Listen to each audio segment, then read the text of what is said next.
In recovering from complex PTSD, I found myself drawn to religious and deeply mystical works.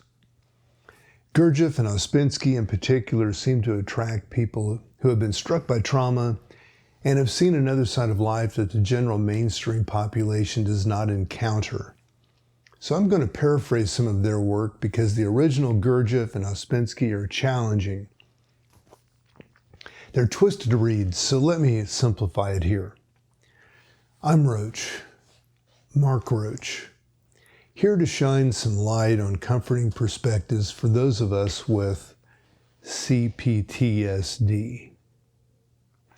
Here's a modern and sophisticated rewrite of In Search of the Miraculous, Chapter 4. Gurdjieff's lecture sparked lively discussions in our group. While some concepts still eluded me, many ideas began to interconnect, often revealing unexpected insights.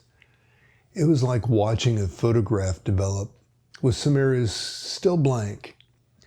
I learned to hold off on making conclusions and remain open-minded. A single new term could shift my entire understanding, forcing me to reevaluate everything that I thought knew. I realized it would take time to fully grasp the entire system. It was fascinating to see others, after just one lecture, claim they understood everything and confidently explain it to others. I remembered my own initial encounter with Gurdjieff in the Moscow group, where I nearly rushed to judgment. Thankfully, something held me back. Now, recognizing the immense value of these ideas, I shuddered at how easily I might have missed them. In his lectures, Gurdjieff frequently emphasized a crucial yet challenging concept: the balance between knowledge and being. He explained that if knowledge outpaces being, or vice versa, personal growth stalls. People grasp the idea of varying levels of knowledge, but often miss that being also has different levels.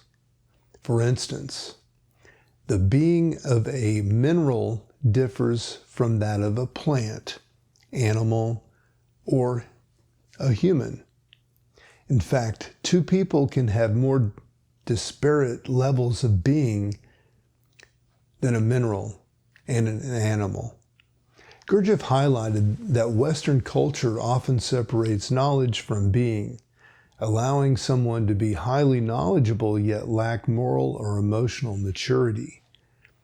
This imbalance can lead to theoretical knowledge that complicates life rather than enhancing it.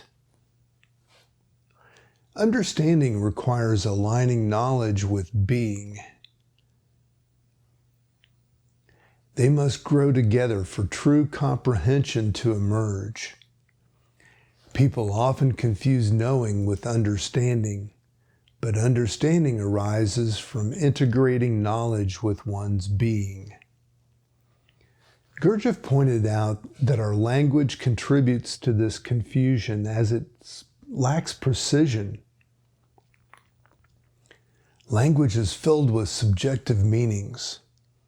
To truly communicate and understand complex ideas, we need an exact language, one that clarifies perspectives and meanings.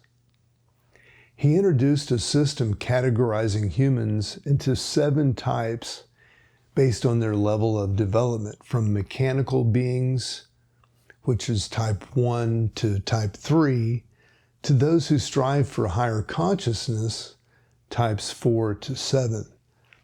This framework helps clarify the relativity of human experiences and achievements.